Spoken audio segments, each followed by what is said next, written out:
자, 우리는 지난 한 4개월 동안 히브리서 11장을 보면서 거기에 언급되어 있는 중요한 믿음의 선진들 우리가 쭉 상고하면서 그 흔적을 따라왔습니다.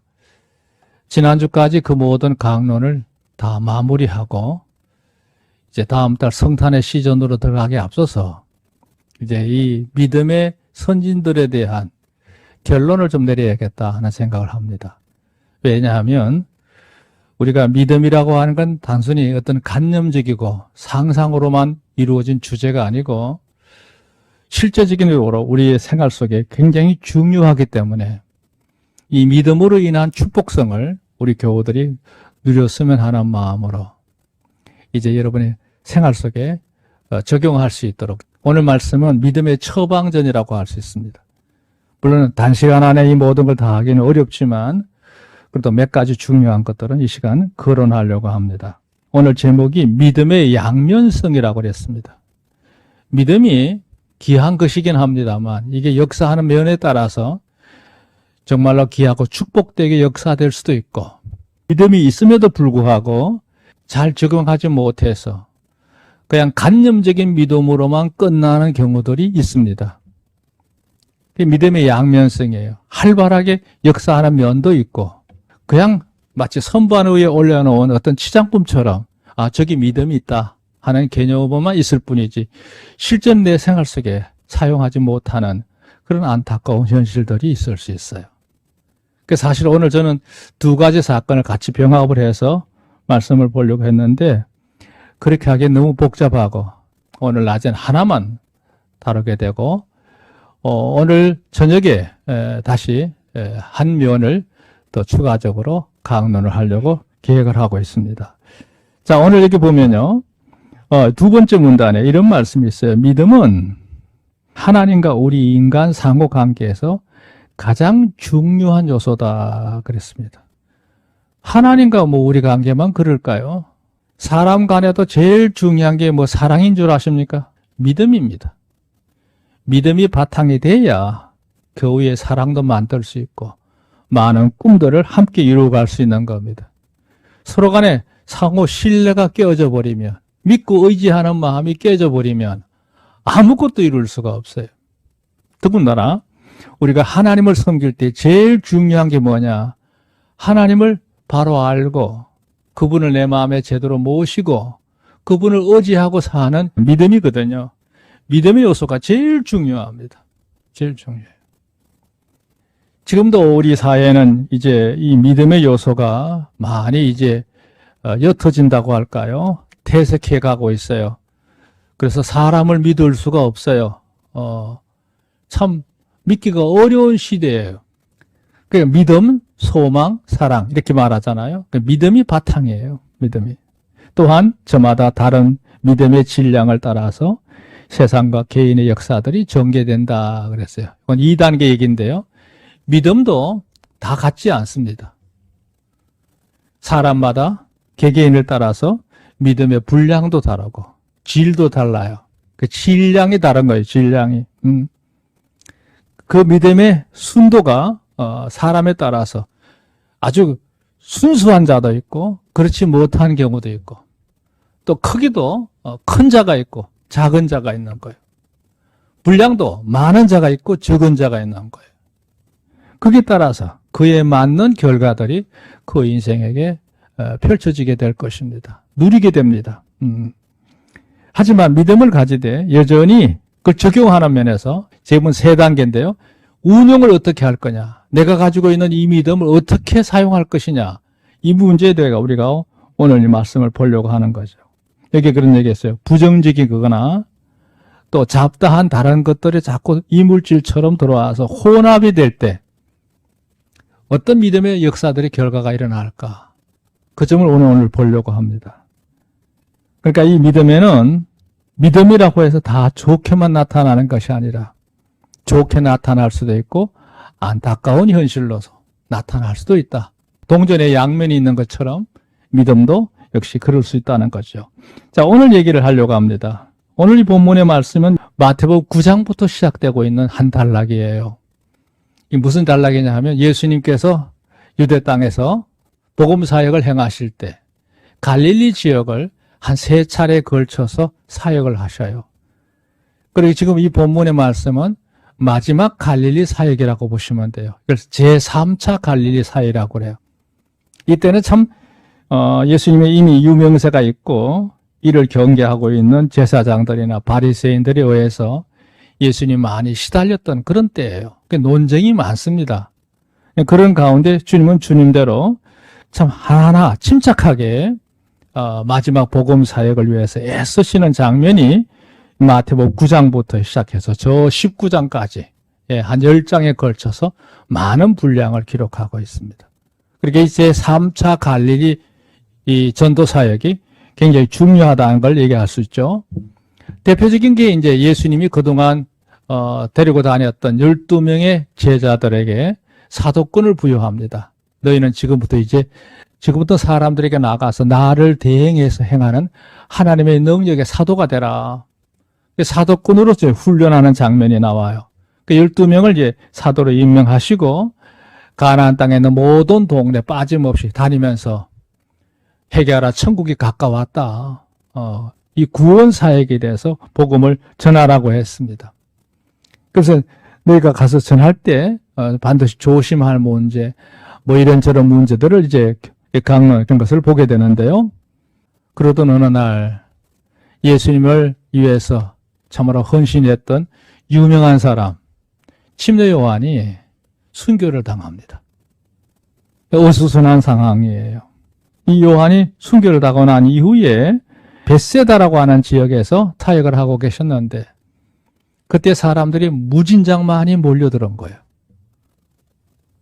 그런데 사람들이 집에 갈 생각하지 않고 주님 옆에 계속 머물면서 말씀도 듣고 이런저런 병자 고치는 것도 보고 이러고 있는 거예요. 그래서 주님께서 이 사람들 좀 어디 좀 먹어야 될 텐데 어떻게 하면 좋을까? 이 제자들을 시험하는 마음으로 이렇게 뜨죠. 그때 빌립이 안 됩니다. 지금 이 사람들 얼마나 많은데 200데나리온의 떡을 사도 모자랄 겁니다. 그랬어요. 너희가 가진 게 없느냐? 그랬더니 예수님의 제자 중에 하나죠. 베드로 형제였던 안드레가 주님 여기 한 아이가 보리떡 5개 물고기 2마리를 도시락을 싸갖고 왔는데 이게 도움이 되겠습니까? 왜냐하면 예수님의 능력을 믿으니까 그것을 통해서 어떤 역사가 일어나기를 믿음을 가진 거죠. 그 가져오라. 그래가지고 이제 그 보리떡 물고기 2마리를 넣고 주님이 축사하셨다고 그랬어요. 축복의 기도를 하셨어요. 그들이 눈을 떴을 때는 어떤 일이 벌어졌을까요? 엄청난 빵의 분량이 그들 앞에 산더미처럼 쌓여있는 겁니다. 사람들을 무리지어 앉히게 해라. 그리고 50명씩 100명씩 쭉 무리를 앉히게 합니다. 그리고는 이제 그들에게 나눠주는데요. 그때 여자와 아이를 제외한 남자만 헤아린 숫자예요. 5,000명이었다. 약 5,000명. 그 5,000명이 먹고도 그 부스러기를 시큼 먹고 남은 부스러기죠. 나무 부스러기 모아라 그랬더니 12강주리가 가득했다 그랬어요. 할렐루야. 그 이름하여 오병이의 역사입니다. 오병의 역사. 자, 이랬을 때 특히 요한복음에 보면 우리 본문에 오늘 이렇게 마태복음에는 없어요. 그 5,000명이 배불리 먹고도 12강주리가 남으니 엄청난 이적이 일어나니까 사람들은 왁 한 거예요. 놀란 거죠. 이런 분이 우리의 왕이 돼야 된다. 이분을 당장 우리가 왕으로 추대하자. 이런 분위기가 만들어지는 겁니다. 오늘 이렇게 보면 제자들을 재촉하사 그랬어요. 네, 빨리 배 타고 저 건너편으로 건너가라. 주님이 세상에 오신 것은 세상에 임금노로 타러 오신 게 아니고 구원의 대속의 사역을 마무리 짓기 위해서 오신 건데 공연히 제자들이 주님을 따르는 이유가 바뀔 수가 있죠. 예수님이 갑자기 왕이 되면 한 고관 대작을 할까 제자들의 마음의 흐트러짐을 주님이 방지하기 위해서 아마 그러셨던 것 같아요. 빨리 이게 떠나라. 빨리 떠나라. 그런 분위기 속에서 주님이 제자들을 배를 태워서 건너편으로 가게 합니다. 그리고 주님은 이제 혼자 남아서 산으로 올라가셔서 기도하셨다 그랬어요. 여기 23절 그랬죠. 무리를 보내신 후에 기도하러 따로 산에 올라가시다. 저물매 거기 혼자 계시더니 그랬어요. 그 산에 왜 올라가셨을까? 배에서도 기도하셔도 되는데, 뭐 여러 가지 이유가 있을 거라 생각해요. 주님과 그 무리들과의 관계를 띄워놓기 위해서 아마 제자들을 먼저 보내신 의미도 있고, 또 어떤 분은 아마 주님이 온종일 이제 사역을 하셨으니까 좀 쉴 시간이 아니겠냐, 휴식하기 위해서 올라가셨다, 그런 사람도 있고, 여기 기도하러 올라갔으니까 휴식이라는 보다도 낮에 온종일 하나님의 사역을 했기 때문에 영적으로 충전하는 시간이 아니냐. 마치 여러분 핸드폰을 들고 다니시다가 저녁이 되면 충전기 꽂아 놓잖아요. 그것처럼 하나님의 능력이라고 해서 무진장 우리가 계속 쏟아내는 게 아니고, 그날 영적으로 하나님과 부복하면서, 마주하면서, 대화하면서, 기도하면서, 말씀을 묵상하면서 영성을 충만하게 충전해놔야 또 내일 승리할 수 있는 거예요. 아멘. 그냥 여행이 적당히 하나님 은혜로 사는 게 아니에요. 우리가 충전이 돼야 영적으로 여러분 모든 보험사를 해주고 다니면서 그 모든 걸 정복하고 다스릴 줄로 믿으시기 바랍니다. 그렇게 되는 거예요. 그 주님이 올라가셨다 이거죠. 자, 배는 이미 육지를 떠나서 한참이나 갔습니다.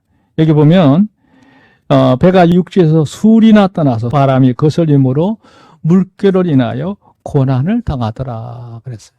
갈릴리 바다가 이렇게 맞은편으로 따지면 긴 곳은 한 30리가 넘거든요. 아주 먼 거리입니다. 근데 여기 보면 25절에 밤 사경에 그랬어요. 이게 사경이라는 말이 무슨 뜻이냐면 당시 로마의 한 제도인데, 로마에서는 밤을 해가 지는 오후 6시부터 시작해서 그 이튿날 해가 뜨는 6시까지를 기준으로 삼아서 이걸 4등분을 합니다. 1경, 2경, 3경, 4경. 아마 그래야 밤에 보초를 세울 때도 너 1경, 너 2경, 너 3경 담당해 이렇게 가겠죠. 여기 4경이라고 하는 거는 새벽 한 3시부터 한 6시 사이, 그게 새벽녘입니다. 그 주님이 그 새벽녘이 될 때까지 산에서 철야 기도하셨다고 보시면 돼요. 물론 쉬실게 하겠지만 4경이 됐을 때 주님 보니까 제자들이 바다에서 엄청나게 고난을 당하는 겁니다. 갈릴리 바다는 가끔 이렇게 하면 소용돌이 치는 이 바람이 불 때가 있습니다. 왜냐하면 골란 고원하고 이쪽 가나안 땅 사이에 큰 산이 있어서 골짜기로 바람이 들어오면 이게 마치 해오리처럼 이 갈릴리 바다가 요동을 치는 겁니다. 예, 이때는 아주 위험한 거죠. 그 제자들이 다 갈릴리 출신이기 때문에 막 웬만한 바람을 견딜 수가 있지만 주님 볼 때 이태로운 거예요.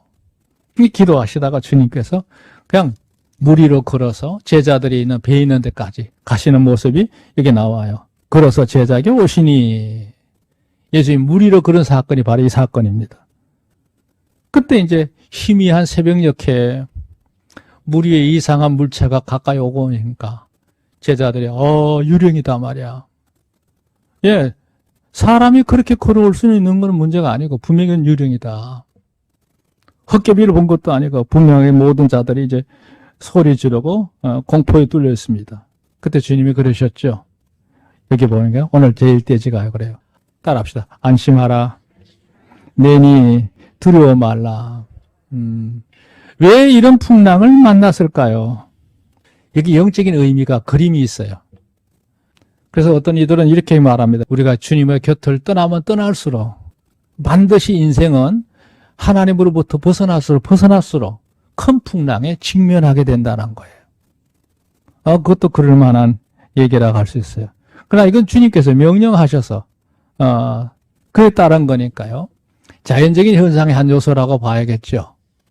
주님께서 물 위로 걸어서 오십니다. 이 제자들이 막 난리가 났죠. 유령이다. 인간의 의식의 한계가 그것밖에 판단을 못해요. 주님이라고는 꿈에도 생각을 못한 거예요. 왜? 물 위로 걸을 수 있는 자가 없기 때문이에요. 근데 주님은 사실 하실 수 있는 분이잖아요. 주님은 거기에다 적용을 못한 거죠. 오병 역사가 바로 전날에 그 베스다 벌판에서 이루어졌는데 그 능력이면 충분히 물 위로 오실 수 있는 분임에도 불구하고 주님을 유령으로 보고 있는 거예요. 그래서 주님이 내니 두려워하지 마라. 자, 제2막입니다. 그랬더니 제자들이 이제 웅성웅성했겠죠. 그때 베드로가 곧바로 적용을 합니다. 그게 뭐냐? 믿음의 적용이에요. 근데 적용을 할 때 이게 양면성이 있어요. 잘 보세요. 주여, 이건 좋아요. 예수님을 주라고 부르는 건 좋은 거니까요. 나의 온전한 오직 주야. 근데 여기 중간에 끼어야 만일이 그랬어요. 만일. 그 만일이라는 건 뭐예요? 자기 생각이 가미되어서. 주님을 부르짖으면서도 마음에 혹시 아니면 어떡하지? 이런 의심이죠. 주여 만일 주시거든 나를 명하사 무리로 오라 하소서. 뭐 어차피 배에서 죽거나 물에 빠져 죽거나 이판사판인데 주님을 불러놓고는 자기 생각을 하는 거예요. 만일 주시라면. 이게 무서운 말이죠. 그 주님 오라 그랬어요. 주님의 대답은 아주 간명하죠. 오라 그랬어요. 그랬더니 베드로가 배에서 내려 그랬어요. 마치 사다리 타고 내려오듯이 배 난간을 잡고 물 위로 내려왔는데 그 몸이 빠지질 않아요. 물 위로 걸어서 예수께로 갔다 그랬어요. 바람을 보고 무서워 빠져가는지라 소리 질러 가로되 주여 나를 구원하셔서. 얼마 동안은 걸어갔다는 얘기죠. 가다가 문득 베드로의 마음속에 어떤 생각이 드느냐. 지금 내가 어디를 걷고 있는 거지? 지금 이 바다가 지금 풍랑이 일어나서 지금 우리가 죽을 지경이 됐는데 그러면서 좌우를 보니까 여전히 그 바다는 거센 풍랑이 치고 있는 거예요. 그걸 보면서 나 죽었구나. 그걸 어떻게 돼요? 그 순간 베드로는 물에 그냥 빠지는 거죠. 빠져. 그러니까 또 이 베드로 소리치는 거 보세요. 이번에는 아주 단답형이에요. 주여 나를 구원하소서. 아까 그 방식이라면 주여 만일 주시거든 나를 구원하소서 이렇게 돼야 되죠. 더 단순해졌어요. 주여. 예수님밖에 이 자기를 구해줄 자가 없죠. 주여 나를 구원하소서. 그래서 주님께서 손을 내밀어서 물에 빠져가고 있는 베드로를 잡아 일으키면서 하신 말씀. 믿음이 적은 자여 왜 의심하였느냐. 물에 빠진 이유는 베드로가 능력이 있고 없고 그게 문제가 아니고 그 마음속에 다른 것들이 들어와서 주님을 바라봤던 그 믿음이 흔들렸다는 얘기예요. 왜 의심하였느냐 이렇게 곧바로 지적을 하셨어요. 그리고 주님이 이제 베드로를 데리고 배에 올랐을 때 자연스럽게 그 바다가 잠잠해졌다 그랬어요. 자, 33절 볼까요? 배에 있는 사람들이 예수께 절하며 가로되 진실로 하나님의 아들이로소이다 그랬어요. 자, 여기 오늘 주보에 한번 보십시오. 이 베드로가 믿음이 확고했을 때와 그렇지 못했을 때 나타난 현상이 완전히 다릅니다. 자, 예수님에 대해서 주여 만일 주시어도 나를 명하사 물 위로 오게 하소서. 그나마 믿음을 갖고 하는 얘기예요. 그렇게 참 엄청난 걸 요구하죠. 주님 어서 오셔서 나를 구원해 주십시오. 이게 아니고 나도 한 물 위로 걷게 해 주십시오. 그래가지고 했을 때 주님께서 오라 그랬죠. 그리고는 정말로 물 위로 내려갑니다. 마치 땅바닥을 내려가듯이 배에서 내려갔을 때 그 몸은 괜찮았어요. 그리고 주님을 향해서 걸어갔던 거죠. 그러니까 물 위로 걸었던 최초의 사람이라면 베드로입니다. 베드로예요. 뭐 마술을 부린 것도 아니고 실제로 그렇게 됐다는 거예요. 그런데 믿음이 흔들렸을 때 보세요. 가다가 자기 생각이 들어온 거예요. 우리가 신앙생활 할 때 그래요. 하나님을 잘 섬기다가도 인간 생각이 내 머릿속에 들어와서 이 믿음과 함께 혼합이 되는 경우가 있어요. 이럴 때 문제가 생기는 거예요. 예수님은 깜빡 잊어버리고 그 바람을 보고 파도를 보고 마음속에 두려움을 느끼기 시작한 거예요. 이때 그 마음속에 예수님이 없는 거예요. 나 죽었구나. 정말 죽는 거예요. 생각대로 죽는 거예요. 물에 빠져가죠. 차이점은 뭐예요? 주님을 바라보고 초점을 맞추고 바로 갔을 때는 아무 문제 없었어요. 육지처럼 걸어갔어요. 그런다 주님을 바라보던 마음이 눈이 흐려지고 옆에 있는 걸 보면서 두려움을 느끼기 시작하니까 그 자리가 온전할 수가 없죠. 물에 빠졌다고 그랬어요. 이거 일찍 중요한 요소라고 할 수 있어요. 주님을 쳐다보는 동안에는 베드로는 물 위를 걸을 수 있었다. 잘 들으세요. 그런데 바람에 마음이 빼앗겨서 그 바람을 보고 두려워했을 때 그는 힘을 잃고 말았다는 거예요. 이게 뭔 얘기냐? 우리 신앙생활의 한 요소예요. 우리가 주님을 바라보면서 살 때는 내 주어진 모든 현실을 다 정복하고 감당할 수가 있어요.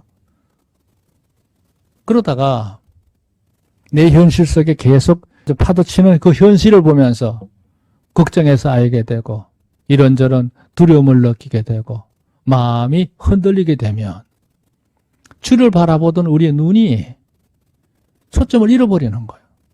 그럼 뭐예요? 하나님의 은혜를 내가 누리고 공급받는 일에 장애가 된다는 뜻이에요.